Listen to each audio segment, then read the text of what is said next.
โอกาสราชสมภพคำลบรอบ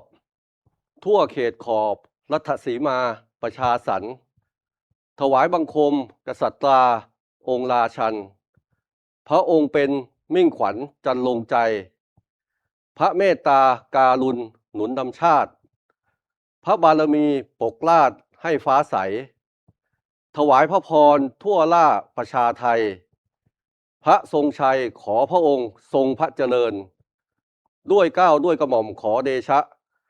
ข้าพระพุทธเจ้าว่าที่พันตรีกิจไกรยสวนผู้จัดการการประปาส่วนภูมิภาคสาขา101พร้อมด้วยพนักงานและเจ้าหน้าที่การประปาส่วนภูมิภาคสาขา101